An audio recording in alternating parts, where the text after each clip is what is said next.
तो my dear students, जैसा कि हम लोगों ने फर्स्ट वीडियो करीब 2 घंटा 5 मिनट का बनाया था और मैंने उसमें आपको स्पेशल स्ट्रेटजी बताया था कि जो 27 फरवरी को आपका पेपर होने जा रहा है 12th क्लास सीबीएसई बोर्ड का, तो उसमें हम लोग कैसे कौन कौन सा स्ट्रेटजी फॉलो करेंगे।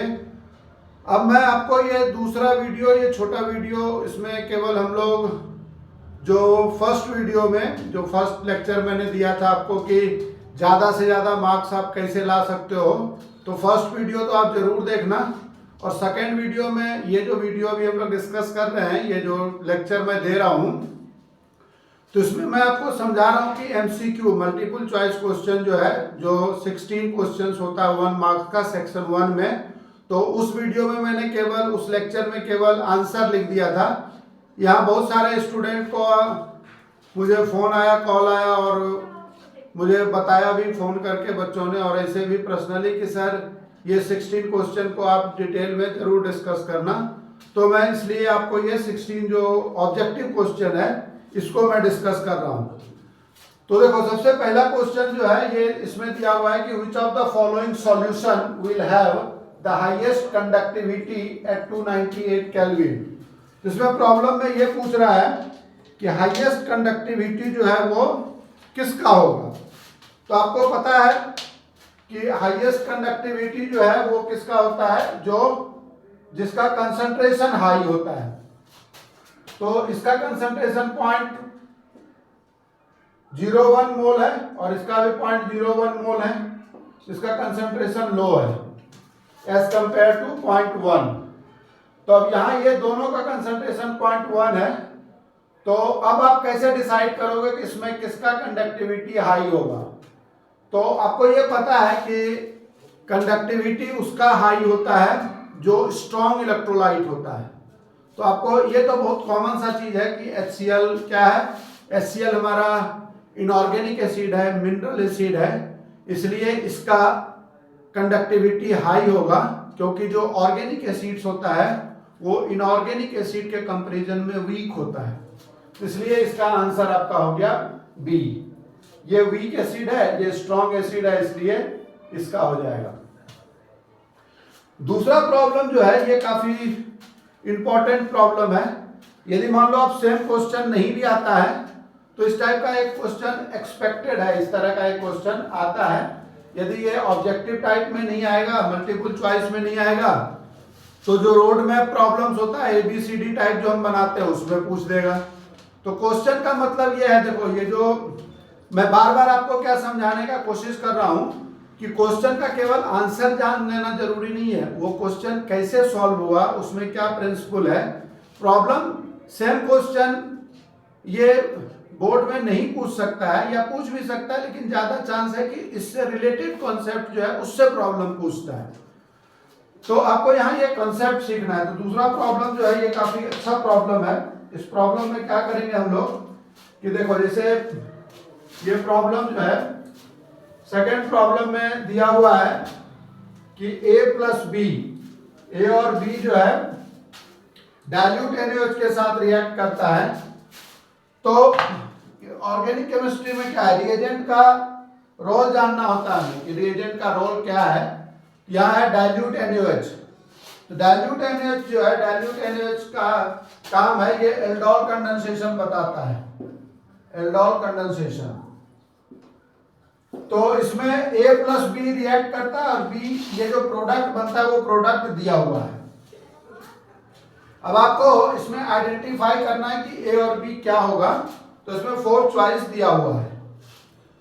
तो चॉइस को हम लोग बाद में देखेंगे, बाद में ये पहले हम ये देख लेते हैं कि ये प्रोडक्ट जो बना है उसका रिएक्टेंट क्या होता है। जैसे आपको पता है कि एल्डोल कंडेंसेशन में अल्फा हाइड्रोजन होना मस्ट है, कम से कम एक कंपाउंड होना चाहिए जिसमें अल्फा हाइड्रोजन होगा, और यहाँ ये डबल बॉन्ड बन रहा है, तो इसका मतलब ये 2 कंपाउंड है। ये समझने का कंसेप्ट है, इसमें ये आपको सीखना है कि इसमें ये 2 मॉलिक्यूल अलग अलग है और 2 मॉलिक्यूल में, अब जैसे बेंजीन रिंग से एक कार्बन अटैच है, तो एक कार्बन अटैच है तो एक कार्बन का तो एल्डिहाइड ही हो सकता है, तो इसमें अल्फा हाइड्रोजन नहीं है, ये बेंजल्डिहाइड हो गया। तो दूसरा पार्ट जो है, दूसरा पार्ट में ये C डबल बॉन्ड O है, तो इसमें एक कार्बन के साथ CH3 होगा, क्योंकि अल्फा हाइड्रोजन जब होगा at least one compound must have alpha hydrogen. ये देखो मैं आपको बार बार समझा रहा हूं कि ये तीन प्रॉब्लम में, एल्डोल कंडेंसेशन, कैनिजारोज रिएक्शन या हेलोफॉर्म टेस्ट में 100% श्योर है कि इस तीन में से एक प्रॉब्लम तो पूछना ही पूछना है ना। ऐसा कोई एग्जाम नहीं है ऑल ओवर इंडिया में, चाहे वो नीट का हो, आईटी का हो, आईटी एडवांस का हो, बोर्ड का हो, उसमें इस तीन में से एक प्रॉब्लम तो पूछना ही पूछना है। और इनडायरेक्टली डायरेक्टली 3-4 नंबर का क्वेश्चन जो है वो बोर्ड में भी पूछता ही पूछता है। इसको थोड़ा मैं डिटेल में, आंसर तो आपको मिल गया। अब यहां से चेक करो आप, ये इसको बेंजल्डिहाइड कहते हैं और ये जो है ये क्या है हमारा, ये एसीटोफिनोन है। तो बेंजल्डिहाइड और एसीटोफिनोन का कॉम्बिनेशन कहाँ है, तो ये सी चॉइस जो है, सी चॉइस में तो आपका आंसर हो गया बेंजल्डिहाइड एंड एसीटोफिनोन। अब ये समझना है, मैं आपको इसलिए समझा रहा हूं कि इससे प्रॉब्लम एक जो है, अब चूंकि इसमें ये कंपाउंड अलग अलग है तो इसलिए हम लोग इसको कहते हैं क्रॉस्ड एल्डोल कंडेंसेशन। तो एक कंपाउंड क्या है आपको दिया हुआ, एक कंपाउंड है बेंजल्डिहाइड और दूसरा कंपाउंड है एसीटोफिनोन। तो रूल ये कहता है एल्डोल कंडेंसेशन का कि कंपाउंड में अल्फा हाइड्रोजन होना चाहिए।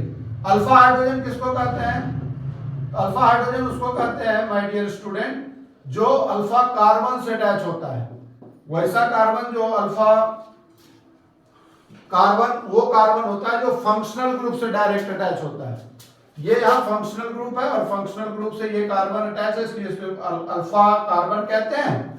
और अल्फा कार्बन से जो हाइड्रोजन अटैच है इसमें 3 अल्फा हाइड्रोजन है, हमें मतलब केवल एक अल्फा हाइड्रोजन से है।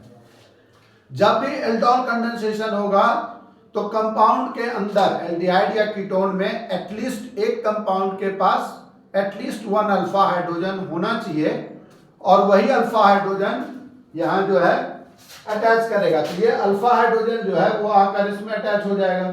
आपको पता है कि एक पाई बॉन्ड ब्रेक होता है तो 2 सिग्मा बॉन्ड बनता है, इसके साथ माइनस इसके साथ प्लस, तो जो प्रोडक्ट बना इसमें वो O के साथ H हो गया और मैं यहाँ और ये अटैच हो जाएगा CH2 और ये क्या है हमारा C डबल बॉन्ड O और ये है रिंग। और जब इसको अब हीट करते हैं हम लोग तो हीट करने के बाद क्या होता है, हीट करने के बाद यहाँ से वाटर रिमूव हो जाएगा। तो वाटर रिमूव होगा तो OH यहाँ से हटेगा और H जो है ये H मैं ऐसे खोल के लिख देता हूँ, ये वाटर रिमूव होगा। तो जब ये वाटर रिमूव हो गया तो ये प्रोडक्ट हमारा हो गया क्या, CH double bond CH C double bond O ring. ये तरीका है, मतलब एल्डोल कंडेंसेशन के केस में जो अल्फा हाइड्रोजन होता है that alpha hydrogen is attached with the other compound with the oxygen atom. तो इसका आंसर मिल गया आपको। ये देखो मैंने आपको ये जो डिटेल में मैं डिस्कस कर रहा हूं ये पर्पस केवल आपका ये नहीं होना चाहिए कि इसका ये आंसर हुआ, आंसर कैसे हुआ ये जानना जरूरी है। तो इसके लिए फिर हम लोग अब नेक्स्ट पार्ट जो है वो डिस्कस करते हैं। थर्ड है the vitamin which can be stored in our body are. तीसरा क्वेश्चन क्या है, तीसरा क्वेश्चन है आपको नाम बताना है उस विटामिन का जो विटामिन बॉडी में स्टोर होता है। तो विटामिन जो है वो 2 तरह का होता है, एक फैट सॉल्युबल होता है और एक वाटर सॉल्युबल होता है। तो फैट सॉल्युबल वो होता है जो बॉडी में स्टोर होता है और जो वाटर सॉल्युबल विटामिन होगा तो वाटर सॉल्युबल विटामिन बॉडी से, यूरिन से या स्वेटिंग से, डिफरेंट फॉर्म में ये बॉडी से बाहर हो जाता है। तो आपको पता है कि विटामिन बी और विटामिन सी जो है वो बॉडी में स्टोर नहीं होता है क्योंकि वो वाटर डिफरेंट फॉर्म में बॉडी से बाहर निकलता है। तो जो फैट सॉल्युबल विटामिन है उसका नाम बताना है। तो ये जो चॉइस है इसमें देखना है कि किस चॉइस में बी और सी नहीं है। यदि किसी में बी और सी नहीं है तो वो उसका आंसर हो जाएगा, तो ये इसका आंसर हो जाएगा D. Vitamin A, D, E and के it can be stored in our body because these are fat soluble vitamins. तो फैट soluble vitamins क्या होता है, बॉडी में स्टोर होता है। तो 3 प्रॉब्लम हमने काफी डिटेल में डिस्कस किया, प्रॉब्लम को मैंने लिख भी दिया है। अब फिर मैं आगे कुछ प्रॉब्लम लिखता हूं बोर्ड पे और फिर उसके बाद हम लोग इसको डिस्कस करेंगे।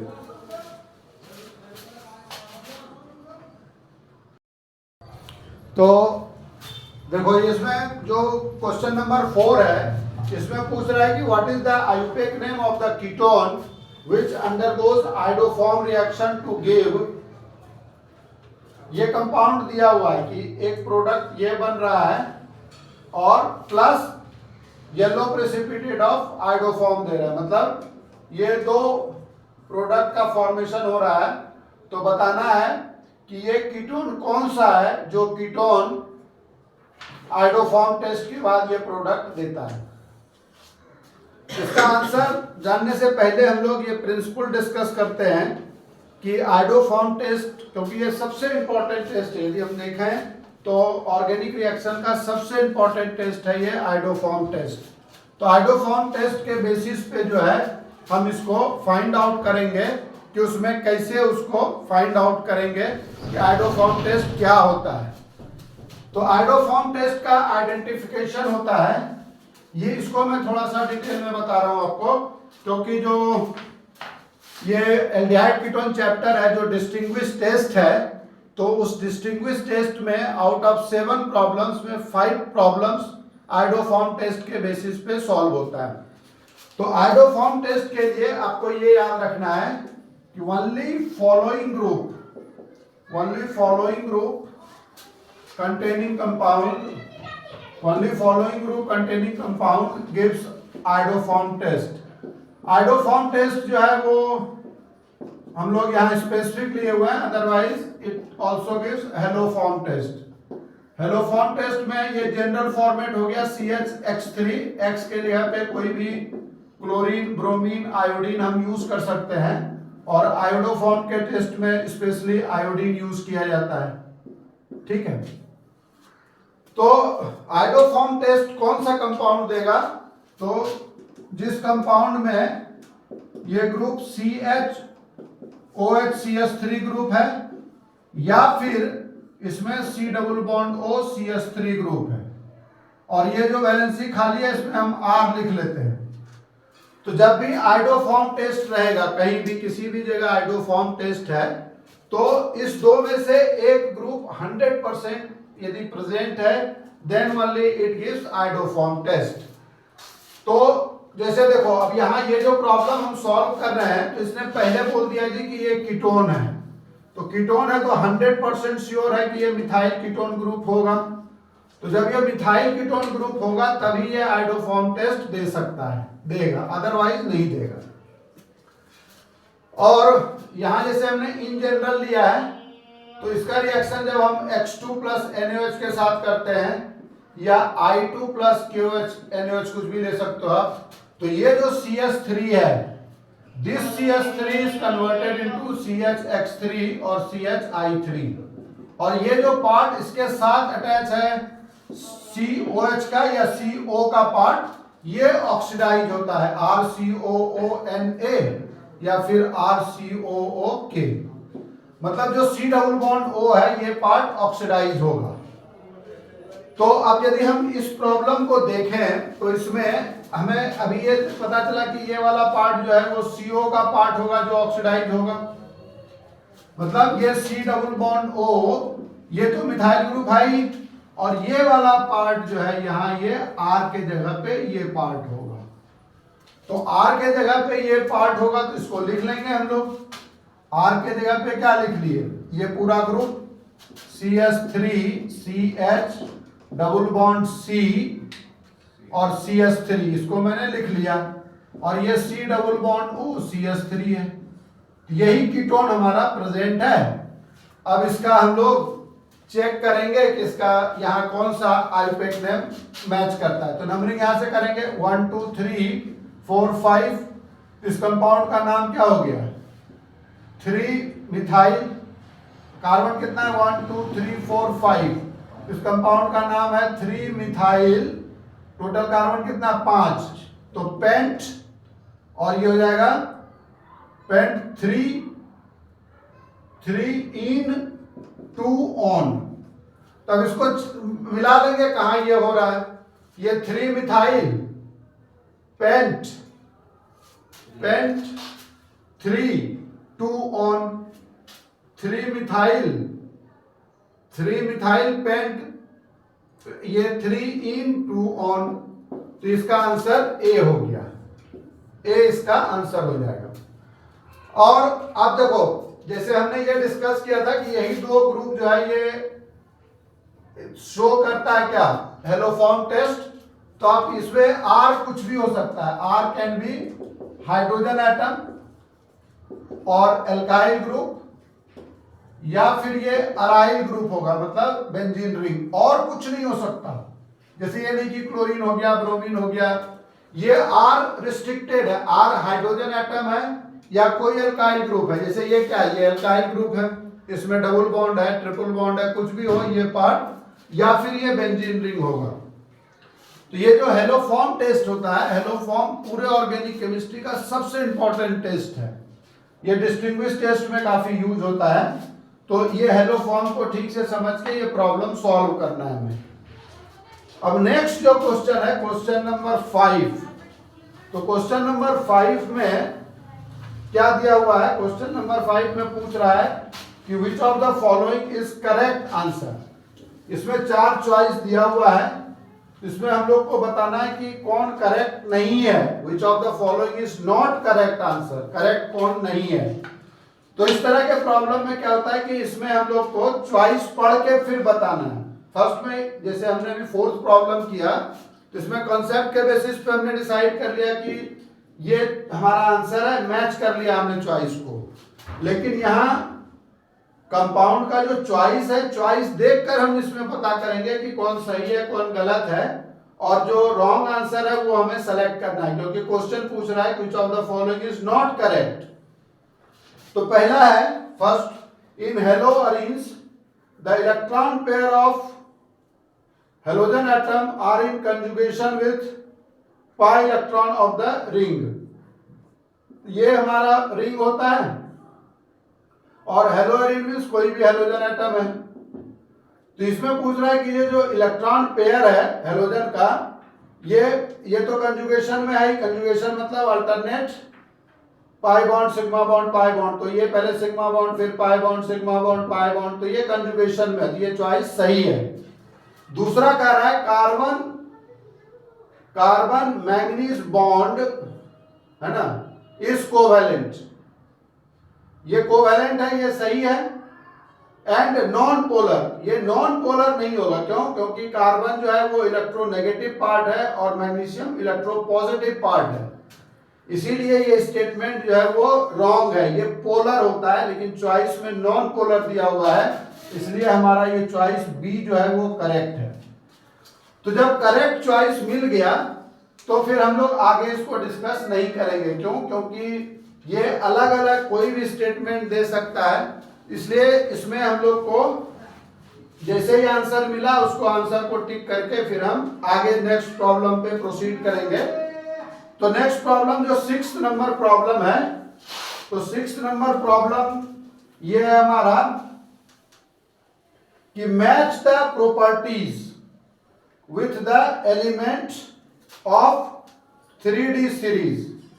3D सीरीज का, जैसे 3D सीरीज का नाम तो जरूर याद रखना है, क्योंकि 3D ट्रांजिशन एलिमेंट है। इसको याद रखोगे आप, scandium, titanium, vanadium, chromium, manganese, iron, cobalt, nickel, copper and zinc.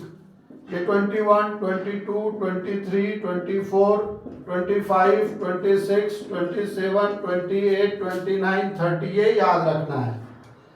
अब जो जिंक होता है, जिंक को हम although it is present in D block element but it is not considered as D block element। क्यों? क्योंकि इसमें D में ऑर्बिटल कंप्लीटली फिल्ड है, तो इसका जो इंथैल्पी ऑफ एटोमाइजेशन होगा वो जिंक का सबसे कम होगा। तो फर्स्ट का चॉइस हो गया R। अब हम मैच करते हैं तो दो जो चॉइस है ए और बी, ए में फर्स्ट का आर है और बी में भी फर्स्ट का आर है। तो अब आगे का भी देखना होगा हमें। पूछ रहा है shows maximum number of oxidation state. तो maximum number of oxidation state जो है वो मैंगनीज शो करता है। क्यों?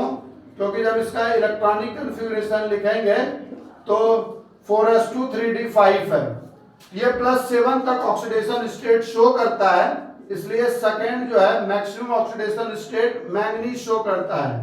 तो इसका सेकेंड का क्यू हो गया।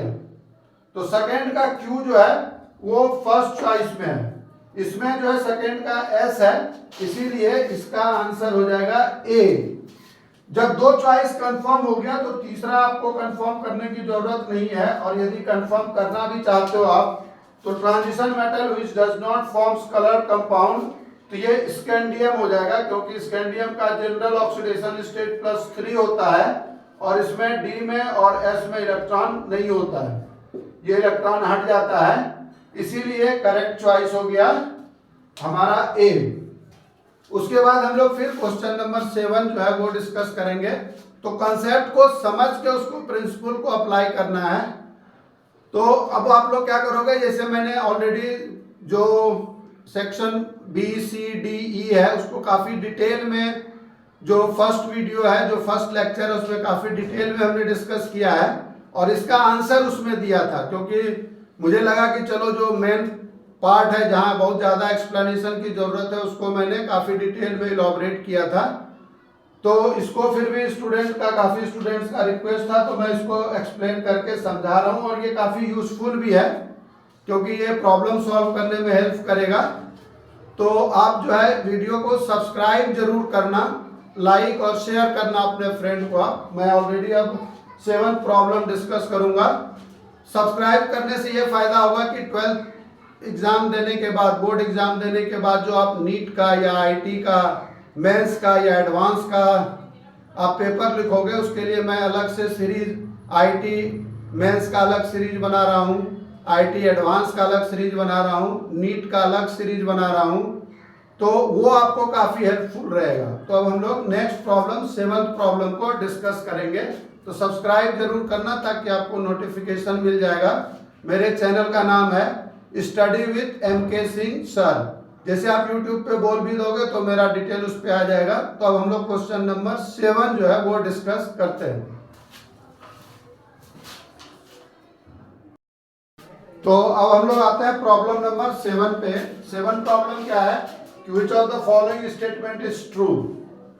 तो यहाँ देखो, इसमें molecularity of a reaction can be 0 और ए फ्रैक्शन। दूसरा है molecularity has no meaning for complex reaction. Molecularity of a reaction is an experimental quantity. Reaction with the molecularity 3 are very rare and fast. तो इसमें कह रहा है कि कौन सा स्टेटमेंट ट्रू है। तो ट्रू का मतलब इसमें जो होता है, केमिकल काइनेटिक्स में 2 ही पार्ट इंपॉर्टेंट है, एक है ऑर्डर ऑफ रिएक्शन और एक है मॉलिक्यूलरिटी। तो ऑर्डर ऑफ रिएक्शन जो है वो एक्सपेरिमेंटल फैक्ट है और वो हम लोग क्या करते हैं, पूरे रिएक्शन में जो ऑर्डर ऑफ रिएक्शन है उसको हम ऐड कर लेते हैं। तो मॉलिक्यूलरिटी जो है वो कभी भी 0 नहीं हो सकता, फ्रैक्शन नहीं हो सकता, मॉलिक्यूलरिटी कभी भी 0 नहीं होता, इसलिए पहला स्टेटमेंट जो है ये फॉल्स है। दूसरा है molecularity has no meaning for a complex reaction. ये स्टेटमेंट ट्रू है। ट्रू इसलिए है कि कोई भी रिएक्शन यदि 3 स्टेप, 4 स्टेप या 5 स्टेप में होता है तो जो सबसे स्लो स्टेप है, रेट डिटरमाइनिंग स्टेप है, उसमें जितना मॉलिक्यूल होता है that is the molecularity of overall reaction. तो इसीलिए molecularity of a reaction, molecularity has no meaning for a complex reaction. ये स्टेटमेंट सही है हमारा, क्योंकि इसका कॉम्प्लेक्स रिएक्शन के लिए कोई मीनिंग नहीं है इसका, क्योंकि हम इसको ऐड नहीं कर सकते। Molecularity of a reaction is experimental fact, ये भी स्टेटमेंट जो है वो ट्रू है। Reaction with molecularity 3 are very rare, ये काफी रेयर होता है मॉलिक्यूलरिटी जनरली, और ये जो है फास्ट होता है। तो इसमें इसका जो आंसर होगा मॉलिक्यूलरिटी हैज नो मीनिंग, ये ट्रू है, बाद बाकी स्टेटमेंट फॉल्स है। क्योंकि मॉलिक्यूलरिटी ऑफ रिएक्शन एक्सपेरिमेंटल नहीं होता, ये थ्योरेटिकल होता है। एक्सपेरिमेंटल होता है ऑर्डर ऑफ रिएक्शन, और मॉलिक्यूलरिटी ऑफ ए रिएक्शन जो है ये फास्ट नहीं होता, आर फास्ट जो दिया हुआ है। तो इसीलिए इसमें जो स्टेटमेंट ट्रू है वो केवल ये है। ये तीनों स्टेटमेंट उठा के डाल दिया है किसका, ऑर्डर ऑफ रिएक्शन का, और टर्म लिख दिया है मॉलिक्यूलरिटी। और ऐसे भी आप ये जरूर याद रखना difference between order of reaction and molecularity, क्योंकि कभी कभी 2 मार्क्स का क्वेश्चन जो उसमें पूछता है बोर्ड में कि distinguish between order of reaction and molecularity, 2 marks का है तो 4 पॉइंट्स लिखना है। तो ये जो है काफी इंपॉर्टेंट कंसेप्ट है। तो इसीलिए हमारा आंसर हो गया molecularity has no meaning for complex reaction. Question number 8 है, which of the following solvents the C4H8NH3X+, ये कंपाउंड जो है ये पूछ रहा है कि सॉल्युबल किसमें है। नीचे आपको 4 सॉल्वेंट दिया हुआ है, इस 4 में से हमें सेलेक्ट करना है कि करेक्ट चॉइस कौन है। So which of the following solvents this is soluble, C4H8NH3+X-। तो ये कंपाउंड आयनिक है, नहीं मतलब पोलर है, आयनिक तो नहीं कहेंगे हम लोग, ये कंपाउंड पोलर है, पोलैरिटी है, सेपरेशन ऑफ चार्ज है। तो सेपरेशन ऑफ चार्ज है, लाइक डिसॉल्व्स लाइक का प्रिंसिपल लगाना है।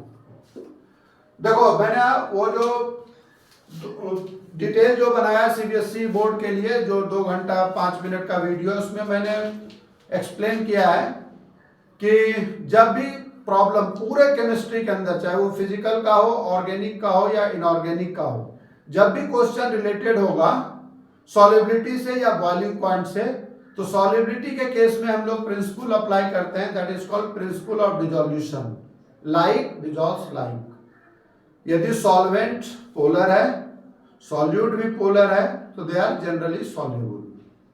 यदि फर्स्ट प्रिंसिपल, यदि सॉल्वेंट पोलर है, सॉल्यूट नॉन पोलर है, या सॉल्यूट पोलर है, सॉल्वेंट नॉन पोलर है, तो उसमें जब हाइड्रोजन बॉन्डिंग होगी तब वो सॉल्युबल होता है।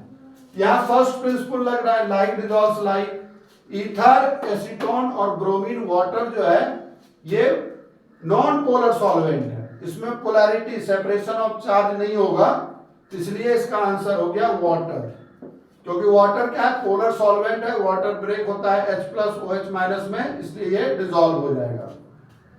अब चलते हैं हम लोग क्वेश्चन नंबर 9 में। तो देखो मैंने सारे क्वेश्चन को यहाँ लिखा है, आप इसको थोड़ा सा जूम भी करके देखोगे तो आपको समझ में आएगा। कोशिश आप करो कि मतलब इंगेज रहने के लिए, इंटरेक्शन करने के लिए, ताकि आपको क्लासरूम का फीलिंग आए, तो क्वेश्चन पेपर लेके बैठवाओ। इसलिए मैंने पूरा लिख भी दिया है, ताकि उसमें जब आप इंगेज रहोगे तो आपको लगेगा कि ये ऑनलाइन क्लास नहीं है, ये ऑफलाइन क्लास है, क्लासरूम में बैठ के हम इस चीज को डिस्कस कर रहे हैं। तो नेक्स्ट प्रॉब्लम क्या है कि which of the following observation is shown by 2-phenyl ethanol with Lucas reagent. ये कंपाउंड है, पहले इसका हम लोग फॉर्मूला लिख लेते हैं कि ये कंपाउंड क्या है, और उससे पहले सीख लेते हैं कि लुकास रिएजेंट क्या है, इसका क्या काम होता है। क्योंकि लुकास रिएजेंट आपको पता है, लुकास रिएजेंट कहते हैं हम लोग, Lucas reagent is a equimolar mixture of anhydrous zinc chloride plus concentrated HCl, इसके मिक्सचर को कहते हैं हम लोग, it is called Lucas reagent, Lucas reagent. अब जैसे मान लो कि 3 टेस्ट ट्यूब दिया हुआ हमें A, B and C, 3 test tube है, हमें ये नहीं पता कि किस टेस्ट ट्यूब में कौन टाइप का, किस टाइप का अल्कोहल है, किस टाइप का अल्कोहल है, मतलब कहाँ प्राइमरी अल्कोहल है, कहाँ सेकेंडरी है, कहाँ टर्शियरी है, ये हमें नहीं पता। तो इसको अल्कोहल को डिस्टिंग्विश करने में हम लोग लुकास रिएजेंट डालते हैं। If you add Lucas reagent and if you get white turbidity immediately, तो इसका मतलब ये टर्शियरी अल्कोहल है। व्हाइट टर्बिडिटी जैसे ही हमने डाला इसमें लुकास रिएजेंट और नीचे व्हाइट टर्बिडिटी बन गया, इसका मतलब इस टेस्ट ट्यूब में, कंटेनर में टर्शियरी अल्कोहल है। अब सेकंड टेस्ट ट्यूब में क्या किया हमने, फिर इसमें लुकास रिएजेंट डाला, और शुरू में जिस समय डालते हैं उस समय कुछ भी ऑब्जर्व नहीं करते, लेकिन 5 से 10 मिनट यदि हम वेट करते हैं, ये रूम टेम्परेचर पे हो रहा है, इसको एक्स्ट्रा हीट नहीं कर रहे हैं हम, तो with in 5 to 10 minutes if you get white turbidity within 5 to 10 minutes it means it is secondary alcohol। और जब हम 10 मिनट वेट कर लेते हैं उसके बाद भी कोई टर्बिडिटी नहीं मिलता है, नो टर्बिडिटी, इसका मतलब इसमें प्राइमरी अल्कोहल है। ये होता है लुकास रिएजेंट। डिस्टिंग्विश टेस्ट में हम इसको यूज करते हैं। यहां आपको ऑब्जेक्टिव टाइप में पूछा है कि which of the following observation is shown by 2-phenyl ethanol. तो पहले आप इथेनॉल का फॉर्मूला लिख लो और 2 पे फिनाइल ग्रुप है, यहां ये फिनाइल लिख लो। तो कंपाउंड का नाम दिया हुआ है, आपने क्या क्या स्ट्रक्चरल फॉर्मूला लिख लिया। अब आपको ये डिसाइड करना है कि ये अल्कोहल किस टाइप का अल्कोहल है, प्राइमरी है, सेकेंडरी है या टर्शियरी है। तो आप देख रहे हो कि इसमें OH ग्रुप प्राइमरी कार्बन से अटैच है, ये प्राइमरी अल्कोहल है। और अभी हमने डिस्कस किया कि प्राइमरी अल्कोहल जो है वो कोई भी टर्बिडिटी नहीं देता, इट गिव्स नो टर्बिडिटी, है ना। तो इसीलिए होगा इसका आंसर बी हो जाएगा, नो टर्बिडिटी। पहला चॉइस क्या दिया था, turbidity will be observed in 5 minutes, तो ये तो सेकेंडरी है नहीं। No turbidity will be observed, बिल्कुल सही है। Turbidity will be observed at room temperature, ये तो बनेगा ही नहीं ना। Turbidity will be observed at room temperature but will disappear. तो कुछ से कुछ चॉइस, क्योंकि 4 चॉइस देना है तो वो लिखा हुआ है, तो यहाँ हम लोग ये डिसाइड कर लिए कि ये जो है इट गिव्स नो टर्बिडिटी, क्योंकि ये प्राइमरी अल्कोहल है। अब नेक्स्ट प्रॉब्लम है जो प्रॉब्लम नंबर 10 है, उसको हम लोग सॉल्व करते हैं। ये प्रॉब्लम केमिकल काइनेटिक्स का है। तो हम लोग का इंटेंशन ये देखो, बहुत सारे बच्चे क्या करते हैं जल्दीबाजी में, चूंकि अभी वो घर पे क्वेश्चन सॉल्व कर रहा है, क्वेश्चन देखा ए है बी है, क्यों हुआ क्या हुआ उसके कंसेप्ट में जाओ आप। पर्पस में ये है, यदि ये पेपर आप कंसेप्ट के साथ समझ के अप्लाई करते हो तो 60-70% प्रॉब्लम इसी कॉन्सेप्ट के बेसिस पे होगा। ये कोई जरूरी नहीं कि यही प्रॉब्लम होगा, लेकिन कॉन्सेप्ट को समझ के यदि हम सॉल्व करेंगे तो 60% प्रॉब्लम, 70% प्रॉब्लम इसी कॉन्सेप्ट से, ये जो मॉडल पेपर है उसी के सराउंडिंग पेपर होता है। मॉडल पेपर देने का मीनिंग ये होता है, ये नहीं कि इसका आंसर अच्छा बी हो गया, इसका ए हो गया। आंसर आपको याद नहीं रखना है, आंसर तो जब कंसेप्ट पता है। अब जैसे सपोज यही क्वेश्चन पूछ देता टर्शियरी अल्कोहल दे देता तो आंसर चेंज हो जाता है, तो वहां हो जाता है इट गिव्स टर्बिडिटी इमीडिएटली। यदि सेकेंडरी अल्कोहल होता तो ये होता विद इन 5 to 10 मिनट्स। अब देखो क्वेश्चन नंबर 10 में क्या है, 10th नंबर प्रॉब्लम जो है वो है केमिकल काइनेटिक्स का। तो इसमें प्रॉब्लम क्या दिया हुआ है, प्रॉब्लम दिया हुआ है कि if the initial concentration of a substance A, जैसा कि मैंने आपको बताया कि कोई भी न्यूमेरिकल प्रॉब्लम, जैसे ये तो ऑब्जेक्टिव है, लेकिन जब यही प्रॉब्लम सब्जेक्टिव के फॉर्म में होता है तो यहाँ इसमें इनिशियल कंसंट्रेशन जो दिया हुआ वो आप लिख लो, जल्दीबाजी में प्रॉब्लम सॉल्व नहीं करना है। इनिशियल कंसंट्रेशन दिया हुआ है कितना, 1.5 मोलर, और कह रहा है कि जब ये टाइम 120 सेकेंड हो गया तो 120 सेकेंड के बाद इसका कंसंट्रेशन जो है वो घटकर डिक्रीज होके हो जाता है कंसंट्रेशन, मतलब आप कह सकते हो कि जी ये फाइनल कंसंट्रेशन है, वो हो जाता है कितना, 0.75 मोलर।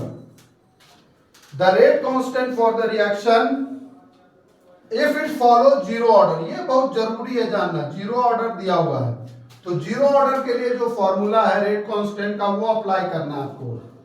तो C0 minus CT by time.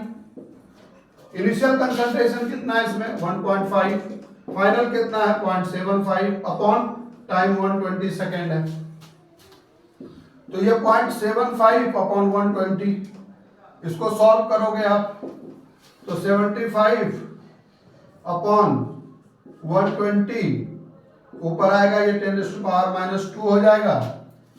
तो आप इसको 5 से मल्टीप्लाई करो, 5 15 और ये 5 से 20 24 हो जाएगा। तो 5 3 जा 18 और ये 8 3 जा, ऐसे भी 15 से करते हो तो 15 5 जा 75, 15 8 जा, तो ये हो गया आपका 5/8 इंटू 10⁻⁻²। ये इसको जब डिवाइड करेंगे 50 को 8 से, तो ये पहले मतलब 5 को 8 से, तो 8 6 जा 48, 2 0 2 16 4 5, ये हो गया हमारा। और यहाँ -2 है तो 2 0 लगा दो, 6 2 5। अब इसमें सबसे बड़ा इंपॉर्टेंट पार्ट क्या है, देखो यहाँ, अब यहाँ दो जगह ये 0.00625 है, 0.00625 है। यहाँ जो यूनिट है उसका काफी इंपॉर्टेंस है। जीरो ऑर्डर के लिए ये यूनिट होता है मोल पर लीटर पर सेकेंड। और ऐसे भी आपको याद रखना है कि फर्स्ट ऑर्डर रिएक्शन में जो रेट कांस्टेंट होता है that is independent of concentration. तो फर्स्ट ऑर्डर के लिए ये सेकेंड इनवर्स टाइम इनवर्स होता है। तो ऐसे एक प्रॉब्लम और दिया हुआ है इसमें, जो कि हाफ लाइफ के लिए पूछ रहा है कि उसका यूनिट क्या होगा रेट कांस्टेंट का। तो मैं इसको थोड़ा सा समझा देता हूं आपको, क्योंकि इसमें बच्चे जल्दीबाजी में कोई ये टिक कर दिया, कोई ये टिक कर दिया, तो इसका मैं इसको समझा देता हूं, क्योंकि मुझे लगता है कि ये जानना जरूरी है बच्चों के लिए। जैसे मान लो nth ऑर्डर का कोई रिएक्टेंट है और ये प्रोडक्ट बना रहा है AN कुछ भी, तो dA/dt change in concentration per unit time is directly proportional to concentration of A। तो dA/dt is equal to -k into A to the power n है, where n is the nth order reaction. nth order हो जाएगा मतलब 0 1 2 3 जो मर्जी आप इसमें put कर सकते हो। तो हमें क्या करना है, k का यूनिट निकालना है, unit of k for nth order. तो k इज इक्वल टू हो जाएगा dA/A to the power n into 1/dt। ये मैं इसलिए समझा दे रहा हूं कि ये मतलब 90% चांस है कि इससे रिलेटेड 1 मार्क का प्रॉब्लम, या जब आप प्रॉब्लम सॉल्व करते हो लॉन्ग प्रॉब्लम भी 3 मार्क्स का भी, तो वहां भी यूनिट जानना जरूरी होता है। और यूनिट को याद नहीं रखना है। आंसर तो हमारा ये पता चल रहा है कि A और B में 100% श्योर है, लेकिन यूनिट को कैसे कंफर्म करोगे, तो उसके लिए मैं इसको इलॉबरेट कर रहा हूं। ये हो गया कंसंट्रेशन। कंसंट्रेशन क्या होता है, मोल्स पर लीटर होता है। कंसंट्रेशन को आप लिख सकते हो moles per litre.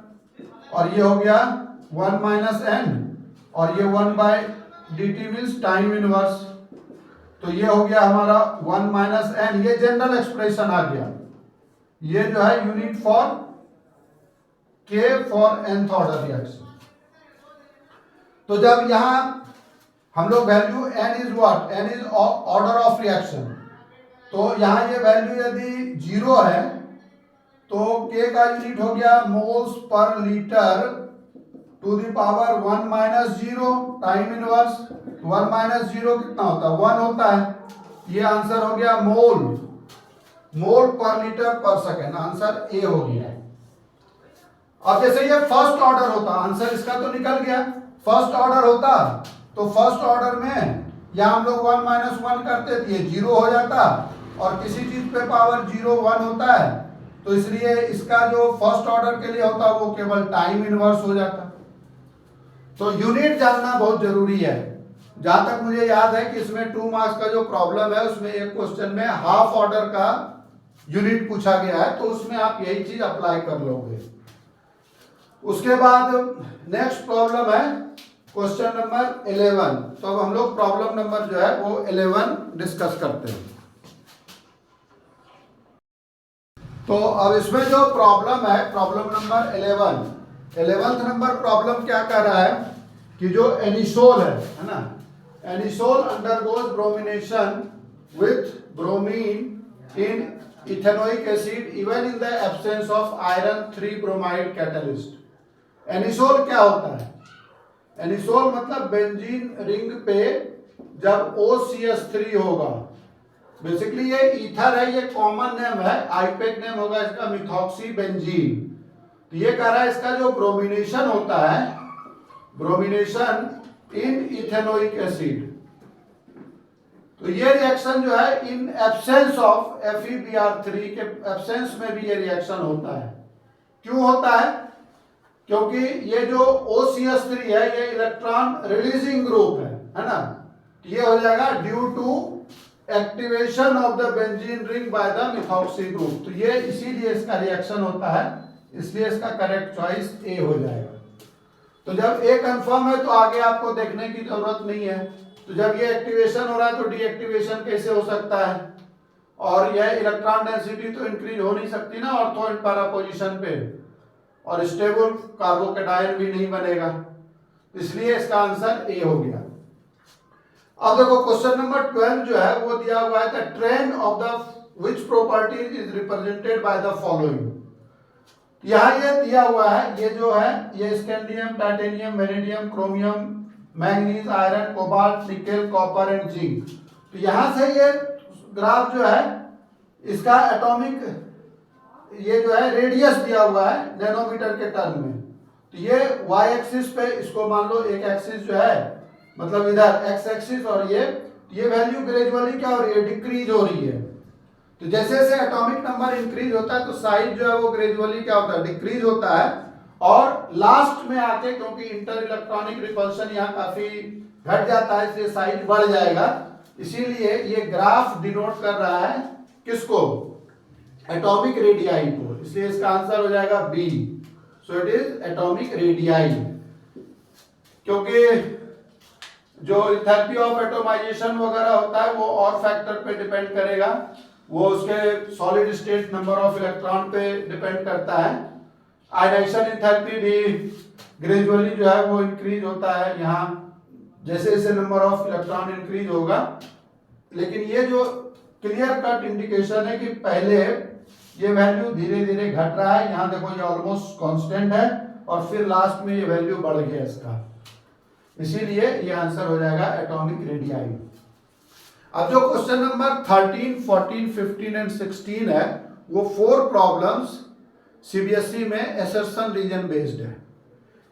Assertion reason में आप इंस्ट्रक्शन जरूर पढ़ना कि उसमें क्या क्या इंस्ट्रक्शन दिया हुआ है, और उसके बेसिस पे तो मैं डायरेक्ट बुक से इसको सॉल्व करके दिखाता हूं, क्योंकि फिर लिखेंगे फिर दिखाएंगे। तो ये मैंने 12 प्रॉब्लम जो कंसेप्ट बेस्ड जो था उसको 1 चॉइस जिसका आंसर था वो हमने डिस्कस कर लिया। अब हम लोग एसर्शन रीजन डिस्कस करते हैं। तो देखो एसर्शन रीजन में जैसा कि दिया हुआ है क्वेश्चन नंबर 13 है गिवन बिलो द 2 स्टेटमेंट लेवल as assertion A and assertion B. ये जो 4 प्रॉब्लम है सब प्रॉब्लम में एक एसर्शन रहेगा, दूसरा रीजन रहेगा, और आप अपने क्वेश्चन पेपर में इंस्ट्रक्शन जरूर पढ़ना, जैसे उसमें कि ABCD चॉइस क्या दिया हुआ है। तो जैसे दिया हुआ है एसर्शन कुछ है और रीजन जैसे दिया हुआ है। तो पहला जो प्रॉब्लम है उसमें दिया हुआ है कि alcohol reacts both as nucleophile and electrophile. हम लोग स्टूडेंट्स हम लोग किस चीज को डिस्कस कर रहे हैं, एसर्शन रीजन को डिस्कस कर रहे हैं। तो एसर्शन रीजन को डिस्कस कर रहे हैं, और क्वेश्चन नंबर 13 जो है जो सैंपल पेपर है जो बोर्ड ने इस साल रिलीज किया है 2024 के लिए, जिसका पेपर 27 फरवरी को होना है, उसका हम लोग एसर्शन रीजन डिस्कस कर रहे हैं। 13 नंबर गिवन टू एक दिया हुआ है एसर्शन। एसर्शन में दिया हुआ है द अल्कोहल रिएक्ट्स, ये जो अल्कोहल है it reacts both as nucleophile and electrophile. तो अल्कोहल जो है वो कह रहा है कि इलेक्ट्रोफाइल और न्यूक्लियोफाइल दोनों की तरह बिहेव कर रहा है, ये एसर्शन दिया हुआ है। और इसका रीजन दे रहा है ये कि both the bond between CO is broken when alcohol reacts as ये कह रहा है कि alcohol reacts as nucleophile। ये अब उसमें आपको क्या करना है, select the most appropriate answer from the options given below। 4 option दिया हुआ है। A दिया हुआ है both A and B are true and R is the correct explanation of A। B है both A and B are true but R is not correct explanation of A। C दिया हुआ है A is true but R is false। और D दिया हुआ है R is A is false but R is true. यहां देखना है हमें कि कौन सा। तो देखो ये ब्रेक होगा, ये प्लस माइनस, यहां से ब्रेक होगा अल्कोहल।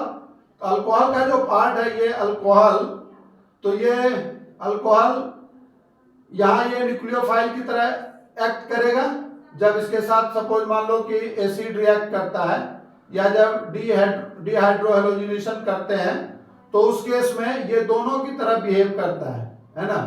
इसीलिए हमारा जो असर्शन है ये तो ट्रू है।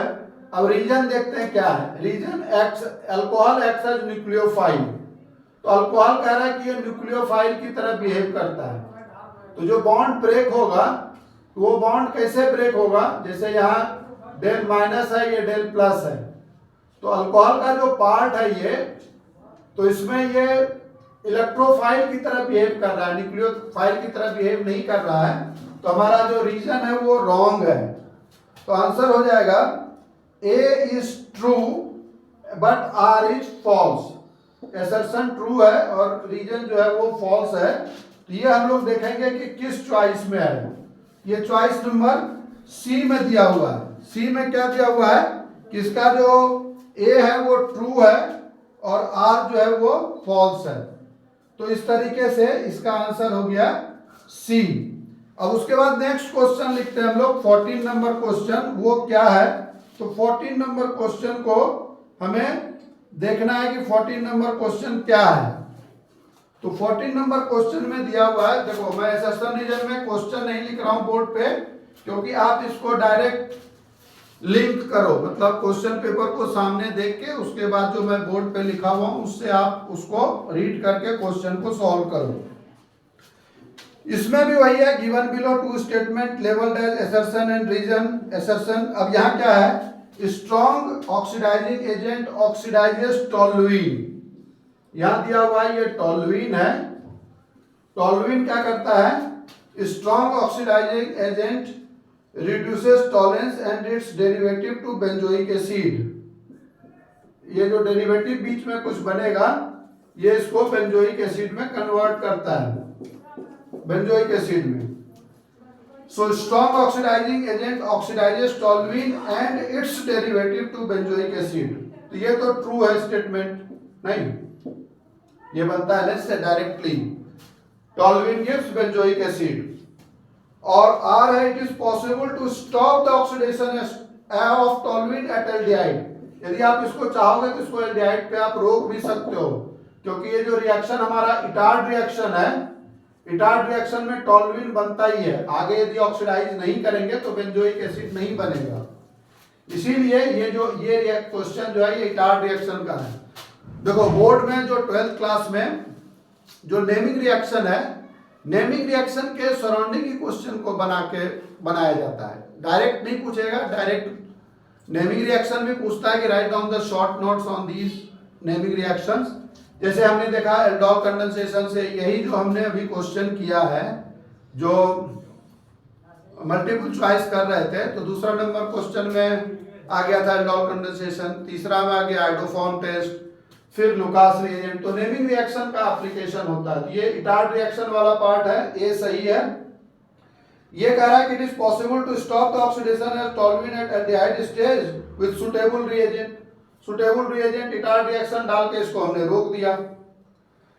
तो कह रहा है कि select the most appropriate answer from the options given below. A और बी दोनों सही है, लेकिन इसका असर्शन का मतलब जो हमारा रीजन है उसका असर्शन से कोई लेना देना नहीं है। Both are independently correct. तो both A and B are true but R is not correct explanation of A. तो इसका आंसर हो गया बी। देखो असर्शन रीजन का क्वेश्चन काफी फोकस होके करना है, क्योंकि ये मिलता जुलता कई बार ओवरलैपिंग होता है। यदि आप थोड़ा सा भी कंसंट्रेशन लूज करोगे तो आपको लगेगा यार इसका करेक्ट एक्सप्लेनेशन है, नहीं है। इसलिए इसको काफी माइन्यूटली ऑब्जर्व करना है, कॉन्सेप्ट को अप्लाई करना है। तो यहां ये समझ में आ गया कि यदि फर्स्ट में क्या बोला कि डेरिवेटिव से बेंजोइक एसिड बनता है, सही है। दूसरा, यदि इसको हम चाहें तो यहां एप्रोप्रिएट रिएजेंट डाल के रोक लिए, लेकिन इसका रीजन से कोई लेना देना नहीं है, इसीलिए इसका चॉइस हो गया बी। अब क्वेश्चन नंबर 15 है। क्वेश्चन नंबर 15 में है, क्वेश्चन नंबर 15 में दिया हुआ है, given below two statements labelled as assertion A and reason R, enzyme are very specific at a particular reaction for a particular substrate। ये 100% सही है, क्योंकि एंजाइम्स जो होता है they are biological catalyst and it increases the rate of reaction 10⁶ times, million times rate of reaction को increase करता है एंजाइम। ये सही है, एंजाइम्स आर बायो कैटलिस्ट, ये भी बिल्कुल सही है। लेकिन enzyme are specific for a particular reaction at for a particular substrate, तो एंजाइम्स आर बायो कैटलिस्ट, दोनों इंडिविजुअली करेक्ट है। लेकिन जो A and B are true but R is not the correct explanation of A, वो explanation नहीं है, इसीलिए इसका चॉइस हो जाएगा B। और 16 जो लास्ट प्रॉब्लम है आपका ऑब्जेक्टिव टाइप का, वो है गिवन बिलो टू स्टेटमेंट लेवल assertion A and B। ये इलेक्ट्रोकेमिस्ट्री का प्रॉब्लम है, इसमें कैथोड और एनोड डाल रहे हैं हम लोग। इसमें बोल रहा है कि during electrolysis of aqueous copper sulphate, ये CuSO4 है, तो Cu2 plus SO4 2 minus water है H प्लस OH माइनस। आपको पता है ये फैराडेज लॉ ऑफ इलेक्ट्रोलाइसिस में करंट जब पास करते हैं हम लोग, तो ये एनोड है और ये नेगेटिव एड से कैथोड है, ये नेगेटिव टर्मिनल है, नेगेटिव इलेक्ट्रोड है। So during electrolysis of aqueous copper sulphate using copper electrode, copper electrode use कर रहे हैं, इनर्ट इलेक्ट्रोड नहीं है, कॉपर इलेक्ट्रोड है, दोनों क्या है, कॉपर इलेक्ट्रोड है। तो during electrolysis of aqueous copper sulphate using copper electrode, hydrogen gas is released at anode. अब देखो एनोड हमारा क्या है, क्या है ये, कैथोड। कैथोड पे स्टेट एसेशन में फिर से पढ़ता हूं, during electrolysis of aqueous copper sulphate solution using copper electrode, hydrogen gas is released at cathode. Cathode पे क्या होगा, कैथोड नेगेटिव है, तो इस पे H प्लस और Cu प्लस ये दोनों मूव करता है, इसको कहते हैं हम लोग, ये कहलाता है प्रेफरेंशियल डिपोजिशन। तो जिसका इलेक्ट्रोड पोटेंशियल हाई है तो H प्लस भी यहाँ आना चाहेगा और Cu2 प्लस भी आना चाहेगा, तो जिसका इलेक्ट्रोड पोटेंशियल हाई है वो पहले डिपॉजिट होगा। तो हाइड्रोजन यहाँ डिपॉजिट नहीं होकर कॉपर डिपॉजिट होगा। यदि ये दूसरा इलेक्ट्रोलाइट होता, जैसे ZnSO4 होता है ना, या फिर कोई और लेते हैं हम लोग, तो उसमें जैसे ये NaCl होता, तो Na प्लस और Cl माइनस में Na प्लस और H प्लस मूव करता, तो H2 लिबरेट होता यहाँ। लेकिन ये जो है यहाँ कॉपर लिबरेट होगा, हाइड्रोजन लिबरेट नहीं होगा, इसलिए ये ध्यान में रखना है। अब देखते हैं आगे क्या दिया हुआ है रीजन इसका।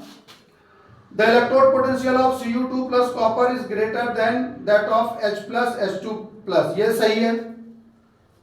तो अब हमें ऑप्शन करेक्ट चूज करना है, तो A जो है हमारा फॉल्स हो गया। क्यों?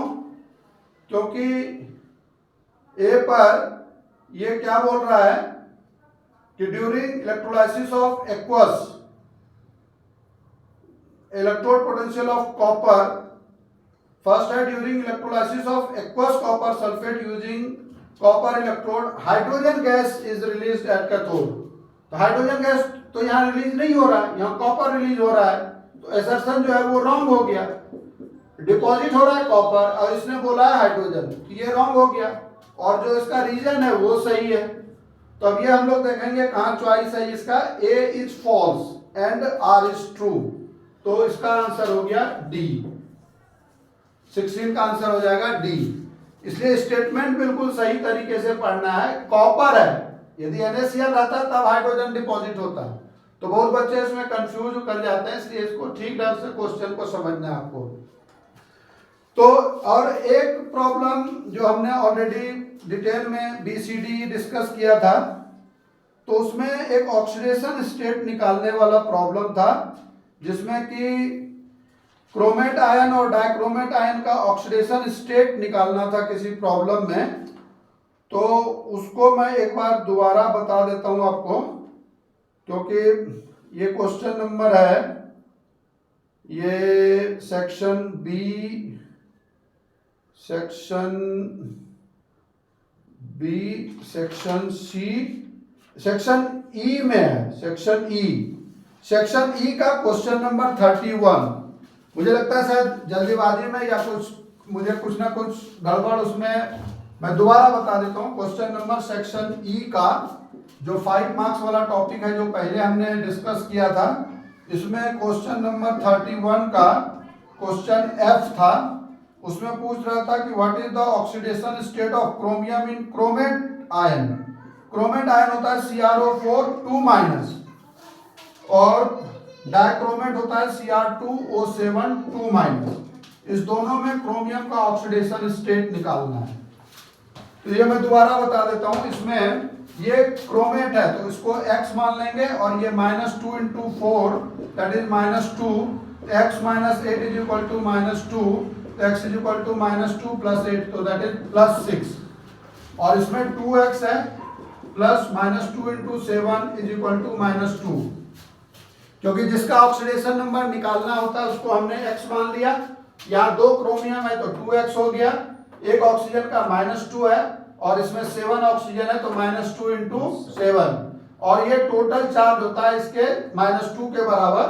तो 2x - 14 इज इक्वल टू -2, तो 2x is equal to -2 + 14 that is +12, तो x इज इक्वल टू +6। तो इसका भी ऑक्सीडेशन स्टेट जो है वो +6 हो जाएगा। तो जो फर्स्ट वीडियो है उसमें शायद मतलब वो Cr2O4 या ऐसा कुछ, वो चेक कर लेना, इसलिए ये करेक्ट आंसर है, करेक्ट एक्सप्लेनेशन है। आप वीडियो को सब्सक्राइब जरूर करना, और ये जो मैंने ये 2 सीरीज बनाए ये ऑब्जेक्टिव टाइप का था, तो इसको भी आप सिस्टमेटिकली ठीक से समझना, और फर्स्ट को काफी डिटेल में समझना। जो स्ट्रेटजी मैंने समझाया है वो फॉलो करना आपको। So I hope all the best for your exam, and all of my dear student will secure a very high marks, maximum marks in chemistry। और सब्सक्राइब जरूर कर लेना आप, ताकि जो बोर्ड के बाद आप पेपर दोगे IIT का या नीट का या IIT एडवांस का, तो उसके लिए मैं काफ़ी मेहनत करके आप लोगों के लिए काफ़ी यूजफुल सीरीज बना रहा हूँ। और CUET का भी जैसे सोच रहे हैं, प्लानिंग कर रहे हैं, क्योंकि उससे भी बच्चे को केमिस्ट्री का जितना भी एस्पेक्ट है वो मैं काफ़ी प्लानिंग वे में डालूंगा। तो सब्सक्राइब आप जरूर करना और ढंग से समझ के कंसेप्ट को फॉलो करना है। So thank you, all the best for your exam.